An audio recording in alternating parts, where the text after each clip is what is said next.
My mother had a lady, was going to do a ladies' luncheon in the courtyard. And so the lady said, "Oh, Mary, I love this courtyard, but suppose it rains, where will we go?"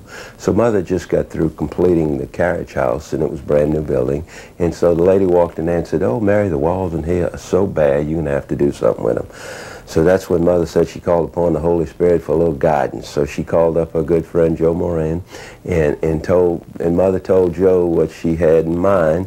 And so what Joe did, he got the Biloxi Art Association, the Singing River Art Association, the Gulf Coast Art Association. And so what he did, he got 33 artists to come down there and have a workshop on Mother's walls.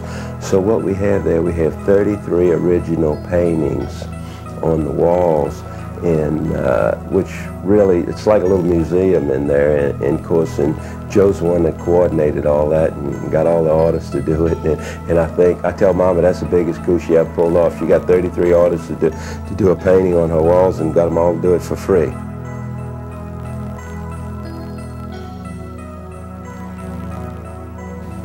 I taught school for 44 years, and during the 44 years of teaching, I would always bring my students here to talk to Joe Moran. He always treated the students like they were very, very special. And every time a student went away from here, that student was inspired. And as a result, we were able to put out 9 marine resource booklets, marine-related stories. Another thing is that I loved his paintings. Oh, I loved his paintings so much. And when I would come up here, he knew I didn't have much money. I didn't. I was a school teacher, and I came up very, very poor, not having much in the line of art, literature at all.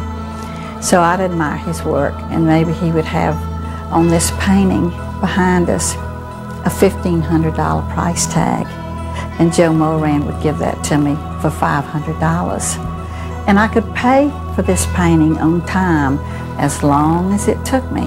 So the painting behind you was obtained from Joe on time, and I cherish that to this day. And he could capture the beauty of the sunsets. He captured those because he loved them, he appreciated them, and he knew that we were very, very fortunate to live in one of the most beautiful environments in the world.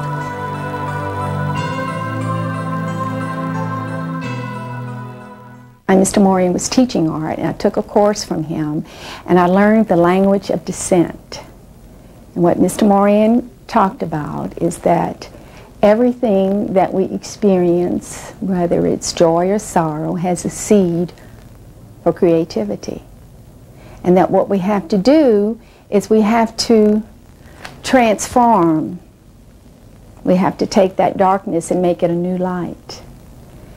And through the years, if you know Mr. Moran's story, later on he had a heart attack. So again, he had to do a transformation.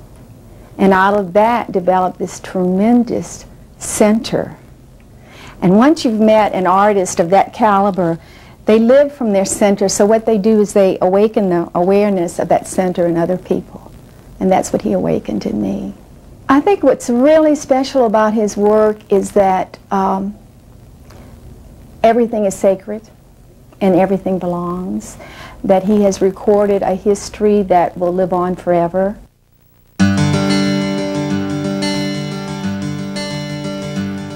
One of the things that I really like more than anything else is the fact that he had such an abiding interest in painting the Mississippi scenes on the Gulf Coast. That is the shrimp boat and the shrimp boat scenes, and they were so vivid and so pretty. And one of the things that I tried to emulate after I took a number of classes from him was to attempt to paint a shrimp boat. I have one of his paintings that I just sit there and look at it, marvel at it almost every day. And it's a trawler that's coming at you on a quarter, pushing a big wave in front of it, and it's just a beautiful, beautiful boat.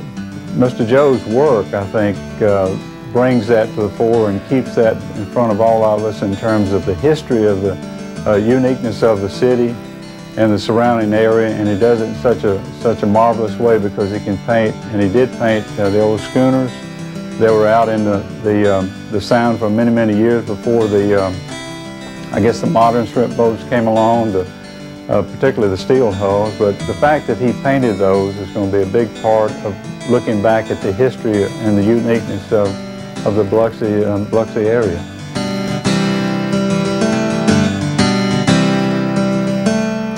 I watched Mr. Moran paint, and I came in the studio many, many times when he was painting, and I always admired his work. Of course, we were going back and forth.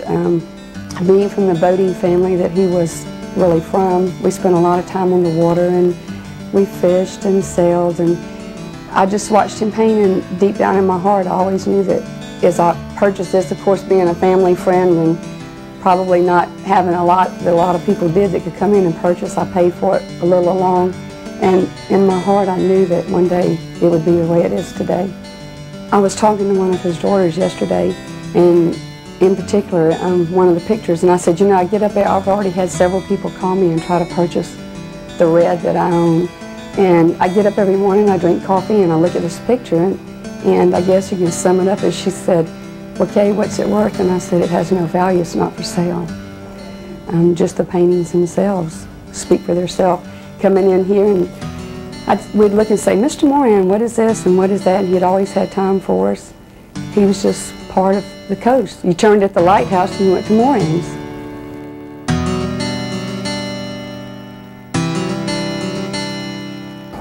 I know we have pictures hanging at City Hall that's on loan from the family, and when people come in there and they look at it, a lot of times, you know, several of them I think were sold by being hung in the City Hall.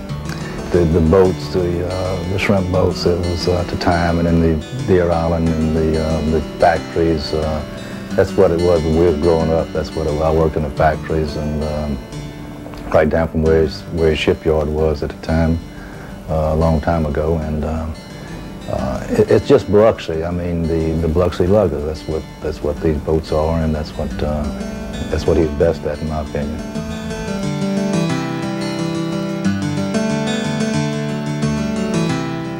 Joe's work received national acclaim. 2 of his paintings were owned by presidents and hung in the White House. Senator Jim Eastland hung his portrait in the U.S. Capitol. Joe was named one of America's top 10 artists at the Paris exhibition, and the Smithsonian requested 4 of his works.